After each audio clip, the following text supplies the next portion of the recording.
Assalamualaikum warahmatullahi wabarakatuh. Jumpa lagi dengan sahabat MMC TV. Kali ini seperti yang ada di belakang saya, ada kegiatan anak adik-adik kita, sahabat TPQ Miftahul Jannah. Di samping saya atau di depan saya ini sudah datang Ustadz Joko, pendiri TPQ Miftahul Jannah. Oke, langsung saja kita ngobrol dengan Ustadz Joko. Oke, sahabat MMC TV, kita sudah bersama Ustadz Joko, pendiri Miftahul Jannah. Assalamualaikum Ustadz. Waalaikumsalam. Bagaimana kabarnya? Alhamdulillah, sehat Ustadz. Gimana kabarnya jenengan? Alhamdulillah, ya begini Ustadz. Ya, perkembangan adik-adik santri kita di Miftahul Jannah ini gimana Ustaz? Alhamdulillah, perkembangannya biasa Ustaz, sama seperti di TPQ yang lain. Biasanya ada kenaikan turun dari siswa keluar masuk, tapi alhamdulillah menunjukkan progres yang baik, menunjukkan progres yang bagus, semakin bertambah juga. Oh ya Ustaz, seperti yang kita ketahui ya, di lokasi dekat-dekat sini kan nggak hanya di sini aja ya TPQ. Iya. Tujuan Ustaz mendirikan TPQ di sini itu kira-kira apa ya maksudnya? Bukan maksudnya sih, tujuannya apa gitu loh. Mas Tamar, mungkin lebih tepatnya lagi saya bukan mendirikan atau membuat tapi mungkin lebih ke arah meneruskan perjuangan. Meneruskan. Oh, berarti karena saya ingin meneruskan perjuangan dari guru-guru saya yang dulu, karena sebelumnya sekitar mungkin 10 tahun yang lalu ada juga TPQ, jadi kemudian mungkin sudah nggak berjalan lagi. Jadi kemudian saya dibantu sama teman-teman takmir ya untuk meneruskan pendidikan yang ada di masjid, karena salah satu fungsi dari masjid itu juga adalah untuk pembinaan dan pendidikan, karena masjid dulu zaman Rasulullah tidak hanya untuk ibadah madul juga, untuk kegiatan umat yang bersifat sosial, ekonomi dan pendidikan juga berada di masjid, salah satunya yaitu pendidikan dan pembinaan. Oh gitu Ustaz.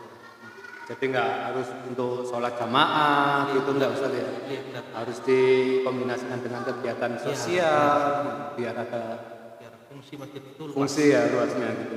Oh. Kalau dari sekian banyak TPQ ya, apa ya kira-kira ya untuk strategi atau daya tarik apa ya yang jenengan terapkan di pendidikan LPQ Miftahul Jannah ini supaya membedakan dengan TPQ yang lainnya, gitu Ustaz? Iya. Mungkin setiap TPQ punya daya tarik masing-masing, Ustaz. Iya. Jadi kita juga berusaha memberikan pendidikan yang terbaik, kemudian kita juga berusaha memberikan kurikulum yang terbaik. Jadi di sini kita tidak hanya belajar membaca Al-Quran juga, kita juga belajar hafalan, kemudian ada materi-materi agama, kemudian ada majelis sholawat juga untuk anak-anak, karena kita mencoba mempersiapkan anak ini ketika nanti keluar dari SD, dia sudah siap dengan zaman. Setidaknya ada beberapa materi yang sudah dikuasai. Ketika dia masuk ke sekolah formal SMP dia siap, ketika masuk ke pondok pesantren juga siap, karena di jilid tertentu ya, kita ada beberapa pelajaran kitab-kitab yang mempersiapkan mereka untuk depannya. Oh, jadi katakanlah kayak sehabis katakanlah SD paling enggak sudah bisa baca ayat Al-Quran gitu Ustaz. Jadi nanti kalau masuk ke pondok pesantren sudah Insya Allah sudah. Enggak kaget anaknya ya. Ketika santri kalau di masjid sini insya Allah kan dalam pengawasan jenengan ya. Insya Allah. Nah, tapi kalau di rumah kan beda lagi Ustaz. Lah, harapan jenengan ke orang tua wali ketika santri berada di rumah itu gimana? Salah satunya yaitu tugas mendidik anak tidak hanya dari guru, tapi juga dari orang tua. Jadi ada sinergi atau kolaborasi antara guru dengan orang tua. Jadi ketika murid itu atau santri di rumah bisa disempatkan untuk mendampingi anak-anak untuk bisa membaca atau mengulangi materi-materi agama yang disampaikan sama ustaz-ustazannya, atau mungkin menyimak hafalannya atau doa-doanya, kemudian menjaga pergaulan dan tontonan yang sekiranya kurang baik untuk anak. Karena semakin zaman ini semakin berbahaya juga kalau anak-anak tidak dibekali dengan ilmu agama, kemudian tidak juga kontrol dari pergaulan dan tontonannya.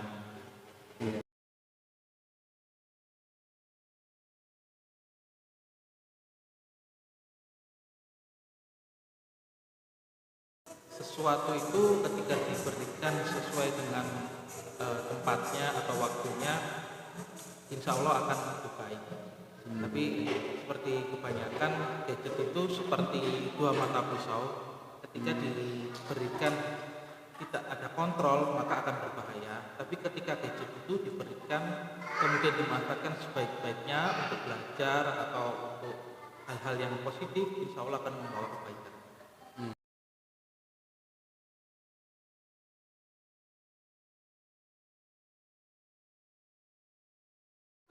Alhamdulillah kita pakai salah satu metode yaitu tilawati. Tilawati ini kita membagi tiap jilid. Jadi tiap jilid bagi per kelas. Kemudian setelah itu ada namanya munakosah. Jadi kita terapkan untuk membuat kompetisi di dalam kelas itu serasa seperti kenaikan kelas. Jadi setiap 3 bulan sekali itu namanya ada kenaikan kelas. Jadi ketika nanti kita datangkan munakis dari pihak tilawati, itu nanti akan kita ketahui mana yang berhak naik ke jilid selanjutnya atau yang tidak naik atau tetap di jilid tersebut. Jadi ada perasaan harus bersaing, ada perasaan harus belajar terus menerus. Iya sahabat MUJ, ini kita panggil 2 santri LPG Miftahul Jannah yang mungkin bisa membacakan ayat dengan lancar nanti. Mereka adalah ini ada adik Nisa sama adik Kenzo. Assalamualaikum adik. Yang keras nggak apa-apa adik? Ya. Malu. Ya, malu ya masih malu. Nggak apa-apa. Kali ini adik ngaji di sini senang nggak? Senang ya? Oh ya. Kenapa ya? Yang bikin Kenzo senang ngaji di sini apa? Banyak temannya. Oh ya. Temannya gimana? Banyak ya. Kalau adik Nisa yang seneng ya ngaji di sini. Yang bikin seneng apa? Banyak temennya juga. Oh iya. Gurunya gimana? Sabar-sabar. Oh ya. Pernah dimarahin apa enggak? Belum. Oh. Kepingin dimarahin? Oh enggak kepingin. Oh iya.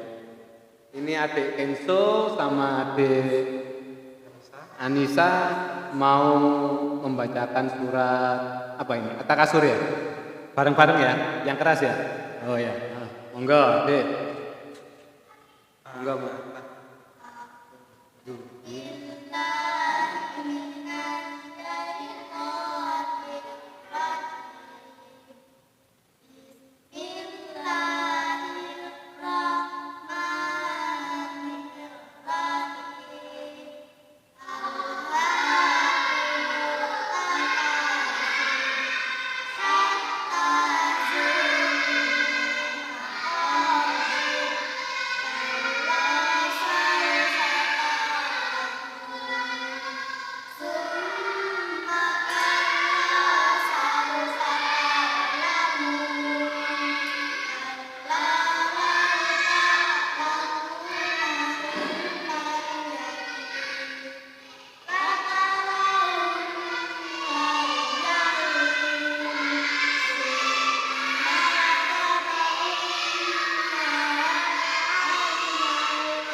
Terima kasih Adik Kenzo.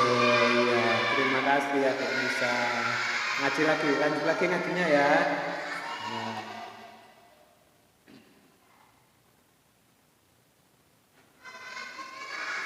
Oh iya sahabat, itu tadi salah satu dari sebagian santri yang ada di Masjid Miftahul Jannah ini. Mereka sangat antusias dan sangat semangat, yang pastinya dengan ustazah yang sudah biasa mengajar juga. Ini kita kembali lagi ke Ustadz Joko. Mungkin ini yang terakhir pertanyaan Mas Dot, sebelum kita tutup acara ini. Ini acara ini kan kemungkinan disaksikan anak-anak juga di rumah. Mungkin ada yang jenengan sampaikan kepada anak-anak yang di rumah ketika melihat acara ini, Ustaz. Yang saya sampaikan kepada anak-anakku di rumah ataupun yang di masjid, pesan saya, jangan lelah untuk mencari ilmu, kemudian jangan puas untuk mencari ilmu, kemudian tetap rendah hati, kemudian ketika sudah mendapatkan ilmu jangan lupa diamalkan, setelah diamalkan kemudian ajarkan, jadilah sebaik-baik manusia sebagaimana yang disabdakan oleh Rasulullah SAW, yaitu khairukum man ta'allama al-Qur'ana wa 'allamahu.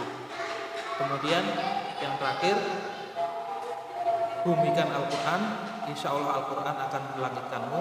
Artinya muliakan Al-Quran, insya Allah Al-Quran akan memuliakanmu. Oke, sahabat MJ, cukup di sini untuk acara kali ini. Jangan lupa bantu subscribe dan like untuk membangun channel kita ini. Dan untuk kepada Ustadz Joko, terima kasih waktunya. Kita jumpa lagi di lain waktu. Assalamualaikum warahmatullahi wabarakatuh.